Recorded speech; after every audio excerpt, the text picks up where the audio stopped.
नमस्कार, आपलं नाव सांगा. दिलीप अर्जुन गीते. भरपूर उत्पादन त्याच्यामध्ये. आपण जसं त्याला खायला घालू व्यवस्थित तसं उत्पादन वाढतं. त्यांची ठेप ठेवली तर उत्पादन खात चारली पाहिजे, खुराक दिला पाहिजे. आता साधारण किती शाळा आहे?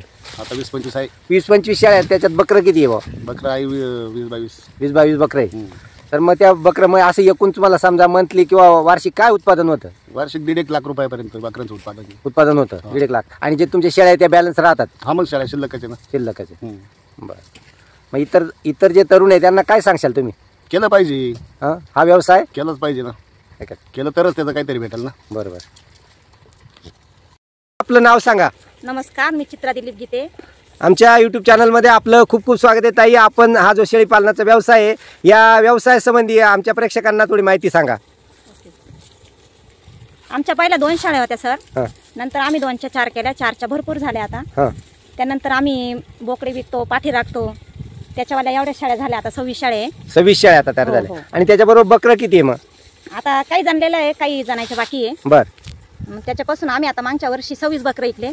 26 बकरांचे 80,000 रुपये झाले. आम्ही शेड केलं. वा. आणि शेड केलं, त्यांना मुक्त गोठा आहे. त्याच्यात गव्हाणी टाकलेलं आहे, पाण्याची सोय केली. मग त्याच्यात आम्ही चारा वगैरे टाकतो. वा. पहिला आम्ही 2च शाळा घेतल्या. 2च शाळा घेतल्या. त्या जाणल्यानंतर काही बोकडे झाले, काही पाठ झाल्या.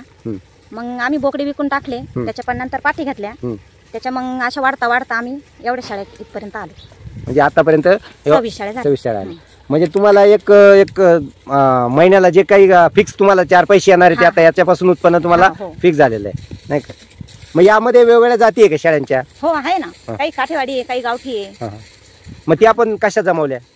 त्या पण अशाच काही विकत घेतल्या आणि काही घरच्याचे. बरोबर. घरच्या शाळांच्या राखल्या. काही काय काय खाद्य देतात तुम्ही त्यांना? त्यांना दाण्याची मका आहे, मुरघास, परत शेतामध्ये घास केलेला आहे. वा. आणि असं चारायला पण सोडतो. खूप खूप छान. आणि या शेळ्यांची जी काळजी घ्यायची विशेष म्हणजे वेगवेगळे रोग आहे, हे काय येतात त्यांना? त्यांना आता लाळी खरकुटी येते. चरायला गेल्या नवीन पाला फुटला का त्यांना तोंडाला जे हे होतं, मग ते मिठाच्या पाण्यात गरम पाणी करायचं, कोमट पाणी करायचं, त्याच्यात तोंड उडवायचे. तो आजार पूर्ण बरा होतो. आणि पावसाळ्यामध्ये खुरांचा आजार होतो.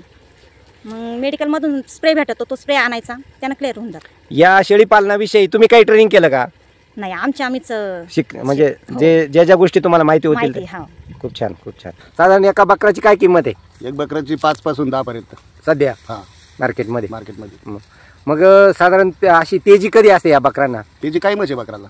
कायम तेजी? कायम स्वरूपी तेजी. हो ना. जसं बकरू चांगलं तसा पैसा आहे.